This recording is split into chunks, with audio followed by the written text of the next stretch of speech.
जो अभी हम टॉपिक पढ़ने जा रहे हैं ना, इस टॉपिक को सिंपल लफ्ज़ों में कल भी हमने डिस्कस किया था इस टॉपिक को, और आज भी हम इस टॉपिक को डिस्कस कर रहे हैं। टॉपिक है electron transport chain. Electron transport chain. कल हमने इस टॉपिक को पढ़ा, लेकिन आज इससे थोड़ा सा आगे जाएंगे। कीमियो osmosis plus oxidative phosphorylation.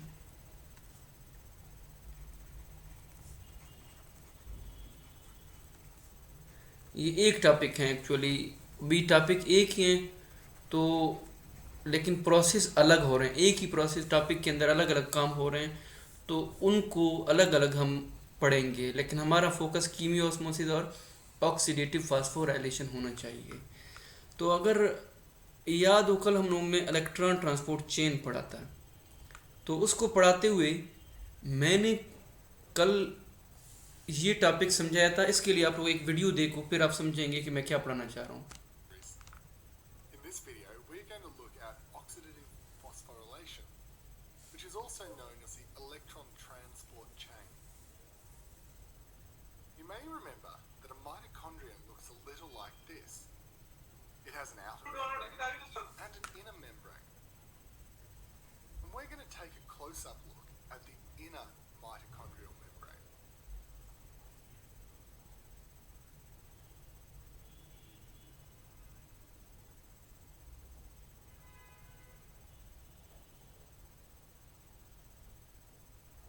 So here is the membrane, and within it are a bunch of protein complexes. They are known as complex 1, or NADH dehydrogenase, complex 2, or succinate dehydrogenase, complex 3, or cytochrome C reductase, and complex 4, or cytochrome C oxidase. These are the major protein complexes of the electron transport chain. The other factors involved in the electron transport chain are coenzyme Q10 and the cytochrome C complex.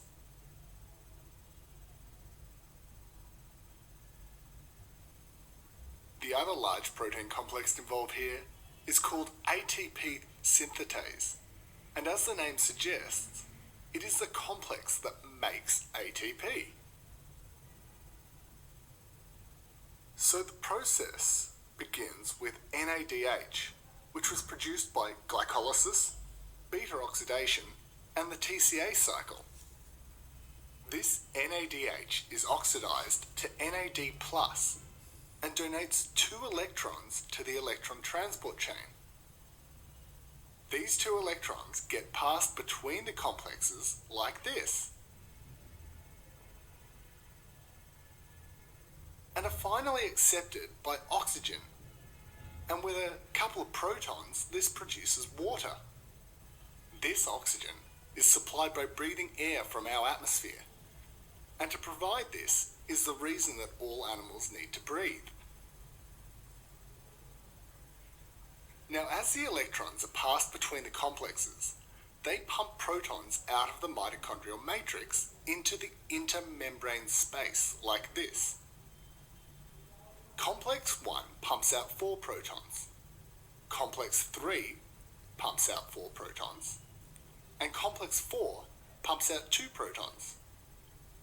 Therefore, in total, one NADH pumps 10 protons across the membrane. A similar process happens when FADH2 is used as the electron donor. 2 electrons get donated to complex 2, which in turn passes them to coenzyme Q10 and onward down the electron transport chain. Because complex 1 is not involved when FADH2 is the electron donor, only 6 protons get pumped across the membrane. Finally, these protons then flow back down their electrochemical gradient through the ATP synthetase. For every 4 protons that flow through the ATP synthetase, a single ATP is produced. I should just say that different textbooks will quote different numbers here. I've quoted the number from Leninger's Principles of Biochemistry, 5th edition. So if you do the math, it turns out that one NADH will produce 2.5 ATP, and one FADH2 will produce 1.5 ATP. And that's how a cell produces ATP for its energy supply. If you've enjoyed this tutorial, please help us. तो यहाँ तक तो समझ में आया होगा आप लोगों को क्या कह रहा है वीडियो। कहानी तो समझ में आया होगा आज का कि ये कहानी कुछ क्या कह रहा है। तो खैर हम आ जाते हैं कीमियो ऑस्मोसिस की तरफ। इलेक्ट्रॉन ट्रांसपोर्ट चेन पढ़ा, पूरी तफसील में आपको बता दूंगा कि क्या है। हम अभी पढ़ने जा रहे हैं कीमियो ऑस्मोसिस की तरफ। एक्चुअली जो लफ्ज़ कीमियो है इसके मतलब होते हैं आयंस के। स्क्रीन दिखाई दे रहा है आप लोगों को?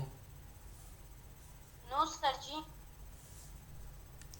कीमियो लफ्ज़ी मतलब होते हैं आयंस के, और ऑस्मोसिस मतलब मूवमेंट।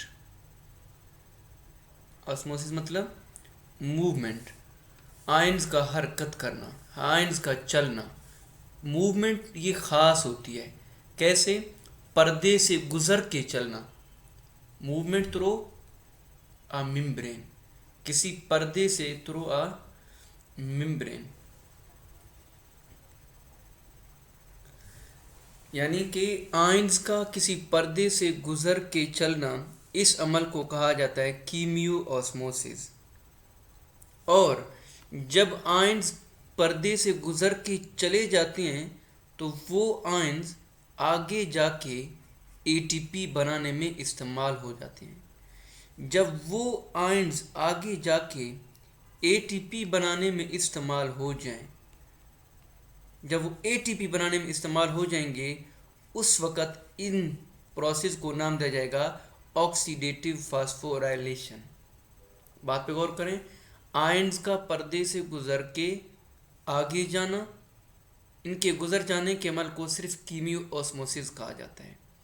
और जब वो आयन आगे जाके एटीपी बनाते हैं, इस अमल को नाम दिया जाता है ऑक्सीडेटिव फास्फोराइलेशन। अब सवाल ये बनता है कौन सा आयन, और ये आयन आए कहाँ से? इन आयन्स की कहानी पढ़ने के लिए हमें इलेक्ट्रॉन ट्रांसपोर्ट चेन को समझना होगा। इस कहानी को पढ़ने के लिए हमें इलेक्ट्रॉन ट्रांसपोर्ट चेन को पढ़ना होगा। तो अगर आपको कल का लेक्चर याद हो, मैंने आपको बताया हुआ है कि ये हमारे पास माइटोकॉन्ड्रिया है। ये हमारे पास बेटा माइटोकॉन्ड्रिया है। और आप लोगों ने पढ़ा हुआ है कि जो माइटोकॉन्ड्रिया है उसके डबल मेम्ब्रेन होते हैं, एक आउटर मेम्ब्रेन और एक इनर मेम्ब्रेन। जो इनर मेम्ब्रेन है उसमें जगह जगह पर फिंगर लाइक प्रोजेक्शंस होते हैं जिन्हें सिस्टर नहीं कहा जाता है। तो ये हो गया माइटोकॉन्ड्रिया। आप लोगों ने अभी तक पढ़ा हुआ है कि क्रेब्स साइकिल के अंदर या ग्लाइकोलाइसिस में NADH वगैरह बन जाते हैं। वो NADH और वो FADH यहाँ पर आके मैट्रिक्स के अंदर रखे हुए हैं, प्लस FADH कहाँ पे पड़े हुए हैं? मैट्रिक्स के अंदर पड़े हुए हैं।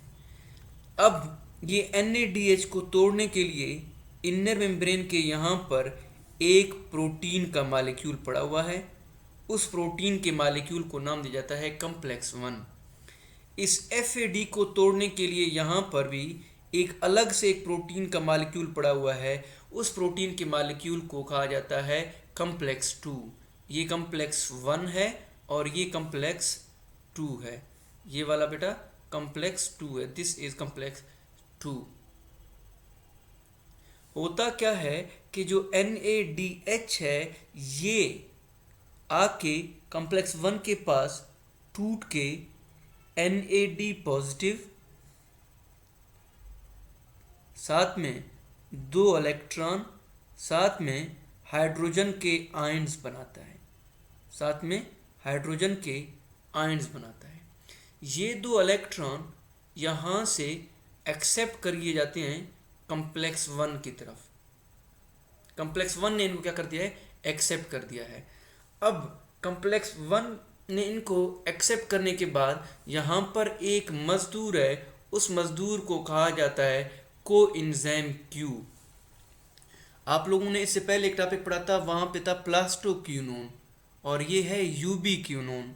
दोनों भाई बहन हैं, समझो एक ही फैमिली है कोएंजाइम का। इससे पहले जब आप लोग लाइट रिएक्शन पढ़ रहे थे वो दैट वाज प्लास्टोक्यूनोन, और ये कौन सा है, यूबी क्यूनोन। ये दो इलेक्ट्रॉन इसके कंधे पे बैठेंगे, इसके कंधे पे बैठेंगे और यहाँ से ट्रांसफर होकर के एक और कॉम्प्लेक्स की तरफ आ जाएंगे, उसे कहा जाता है कॉम्प्लेक्स 3। अब ये दो इलेक्ट्रॉन कॉम्प्लेक्स, ये दो इलेक्ट्रॉन, एक मिनट बेटा,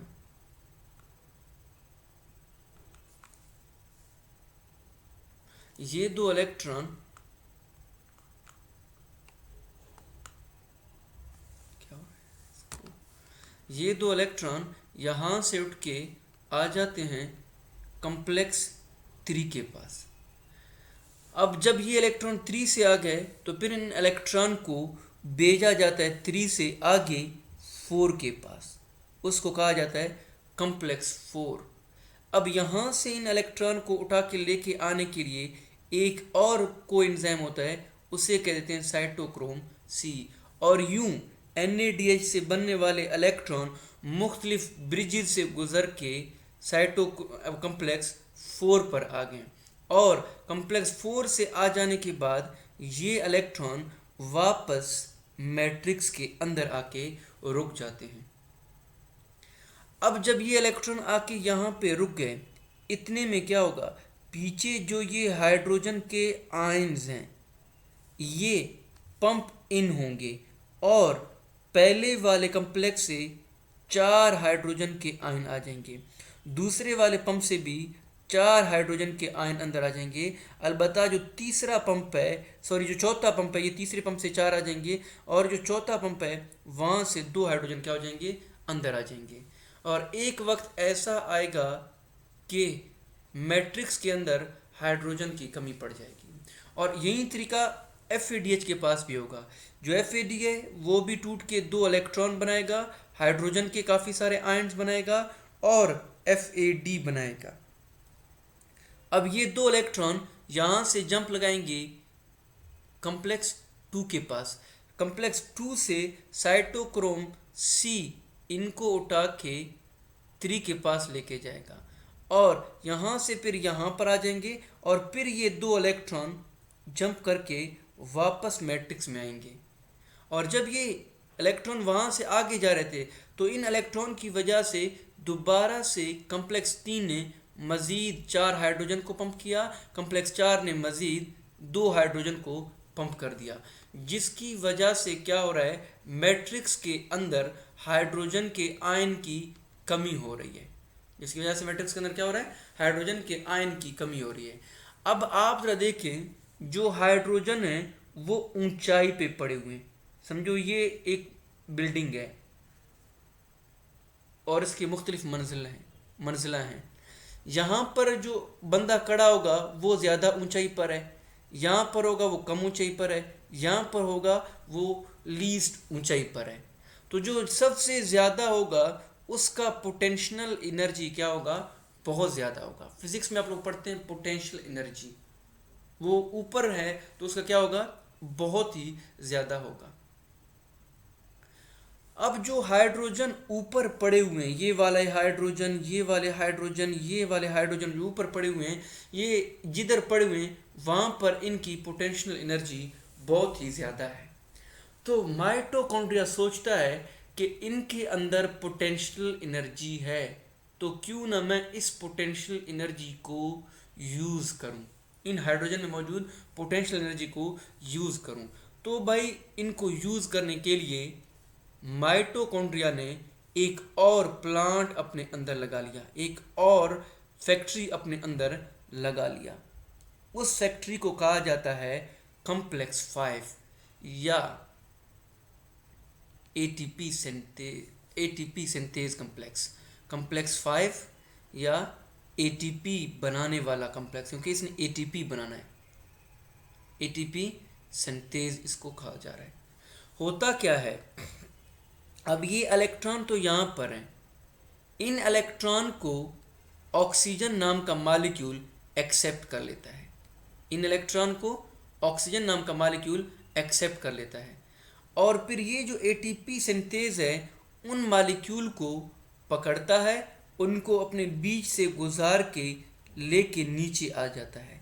जब वो मॉलिक्यूल ऊपर से छलांग लगा के नीचे आ जाएंगे तो इनका पोटेंशियल एनर्जी भी शिफ्ट होगा काइनेटिक एनर्जी में।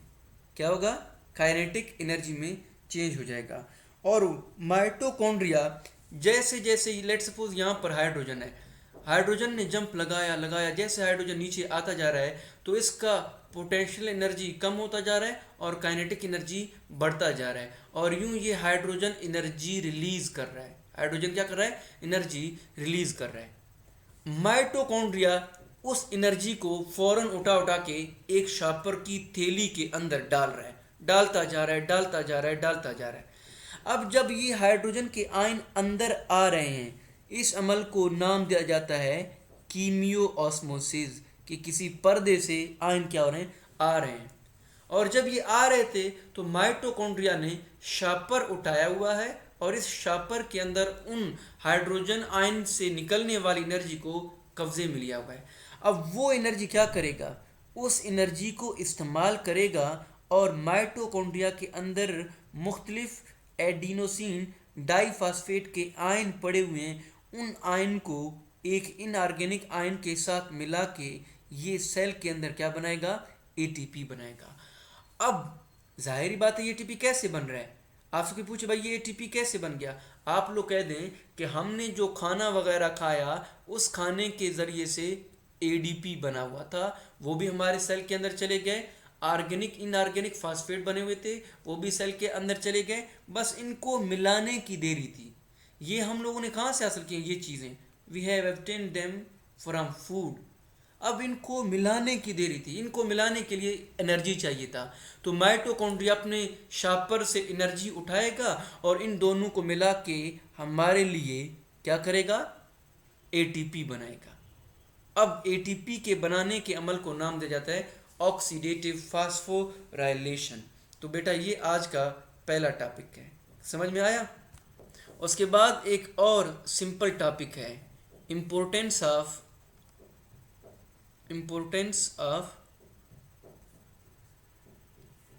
फास्फोग्लिसरल्डिहाइड।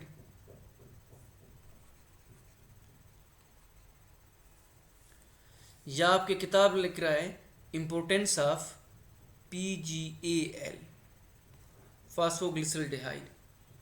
इसका क्या इम्पोर्टेंस है? इसका इम्पोर्टेंस बहुत ही आसान है। आपको सिर्फ इसके दो काम याद होने चाहिए। फास्फोग्लिसरल्डिहाइड के दो काम याद होने चाहिए। पहले it forms pyruvic acid, it forms pyruvic acid, ये पायरोविक एसिड को बनाता है। ज़रा सोचें भाई, फास्फोग्लिसरल्डिहाइड कैसे पायरोविक एसिड बना रहा है? ज़रा सोचें अपने दिमाग में। तो फास्फोग्लिसरल्डिहाइड हमारे बॉडी के अंदर एक ख़ास केमिकल रिएक्शन होता है, उस केमिकल रिएक्शन को कहा जाता है ग्लाइकोलाइसिस। ग्लाइकोलाइसिस के दौरान फास्फोग्लिसरल्डिहाइड पायरोविक एसिड बना रहा था। अगर आपको याद हो, मैंने कल क्या कहा था कि सेल के अंदर एक गरीब मालिक्यूल है, उसको कहा जाता है ग्लूकोज। वो पैसे कमाने लग जाता है और पैसे कमा के कन्वर्ट हो जाता है ग्लूकोज 6 फास्फेट में। और जब इसके पास पैसे आ जाते हैं तो ये गरीब मालिक्यूल देखता है कि पैसे ज़्यादा आ रहे हैं, अब पैसों रखने की जगह नहीं है, तो वो कपड़े पहन के अपने आप को कन्वर्ट करता है फ्रक्टोज 6 फास्फेट में, फ्रक्टोज 6 फास्फेट में। अब फ्रक्टोज 6 फास्फेट के दो जेब हो गए, it has gain to pockets, इसके दो जेब हो गए। तो अन दोनों जेबों में पैसे डालने के लिए वो दोनों जेबों में पैसे डालेगा, एक पैसा पहले जेब में डालेगा, दूसरा पैसा छठे जेब में डालेगा। चूंकि दो जेब हैं तो इस वजह से क्या कह रहे हैं, बाई पैसे की जगह पर हम लोग लेते हैं फास्फेट 16 बाई फास्फेट फ्रक्टोज, एक नया मालिक्यूल बन गया। और अगर आपको याद हो फिर ये मालिक्यूल आगे जाके दो टुकड़ों में टूट रहा था। एक को हम नाम दे रहे थे डाईहाइड्रोक्सी एसीटोन और दूसरे को हम नाम दे रहे थे त्रि फास्फो ग्लिसरल डिहाइड, त्रिफास्फो ग्लिसरल डिहाइड का नाम दे रहे थे, जो फिर बाद में 1,3 बाई फास्फोग्लिसरेट में कन्वर्ट हुआ, फिर वो फास्फोग्लिसरेट में 3 फास्फोग्लिसरेट में कन्वर्ट हुआ और एट द एंड में फास्फोइनोल पायरोविक एसिड बनाया और एट द एंड में जाके पैरोविक एसिड बनाया, उसने पैरोविक एसिड बनाया। तो पैरोविक एसिड किससे बन रहा है, 3 फास्फोग्लिसरल डिहाइड से बन रहा है। किस प्रोसेस के ज़रिए से, ग्लाइकोलाइसिस के ज़रिए से बन रहा है। अगर ये पैरोविक एसिड न बनाता तो हमें एनर्जी नहीं मिलता। तो इसकी पहली मेहरबानी क्या है कि ये हमें पैरोविक एसिड दे रहा है। दूसरे नंबर पर it helps in formation of glucose and starch, glucose and starch. ज़रा याद कर लें, हमने एक और साइकिल पढ़ा था, वो था केल्विन साइकिल। मैंने आपको क्या कहा था कि ये स्टोमेटा है, इससे कार्बन डाइऑक्साइड अंदर आ जाता है। यहाँ पर एक है रूबीना नाम का मालिक्यूल RUBP। रूबीना ने इस कार्बन डाइऑक्साइड को पकड़ के अपने आप को 6 कंपोनेंट के फास्फेट में क्या कर दिया था, कार्बन RUBP 6 में क्या करवा दिया था, कन्वर्ट कर दिया था, 6 कार्बन के कंपाउंड में कन्वर्ट कर दिया था, जो टूट के आगे 3 फास्फोग्लिसरल डिहाइड बना रहे हैं। और अगर आपको याद हो कि उन 3 फास्फोग्लिसरल डिहाइड में से वापस 5 जाके RUBP बनाएंगे, हमारे पास एक कार्बन बच जाएगा और वो कार्बन ग्लूकोज को बनाने के लिए इस्तेमाल होगा। क्योंकि अभी ये एक कार्बन है तो हमें 6 कार्बन चाहिए, तो इसका मतलब केल्विन साइकिल कितने टाइम हमको चलाना पड़ेगा, 6 टाइम चलाना पड़ेगा, तब जाके हमारे लिए क्या बनेगा, ग्लूकोज बनेगा। तो ये था इम्पोर्टेंस ऑफ फास्फोग्लिसरल डिहाइड। बस आपको याद रखना है कि it helps in the formation of pyruvic acid and it helps in the formation of glucose and starch during Calvin cycle. Paper में ये नहीं आएगा, बस आपने अपने दिमाग में ये पॉइंट बिठाना है। पेपर में बेटा ये बिल्कुल भी नहीं आएगा। अब हम एक और पॉइंट पढ़ने जा रहे हैं, लास्ट टॉपिक है आज के दिन का।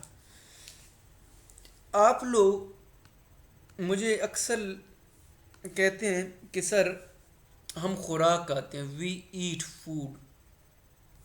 फूड के अंदर मुख्तलिफ कंपोनेंट्स होते हैं, जैसे कि कार्बोहाइड्रेट्स। फूड के अंदर मुख्तलिफ कंपोनेंट्स होते हैं जैसा कि फैट्स। फूड के अंदर मुख्तलिफ कंपोनेंट होते हैं जैसे कि प्रोटीन।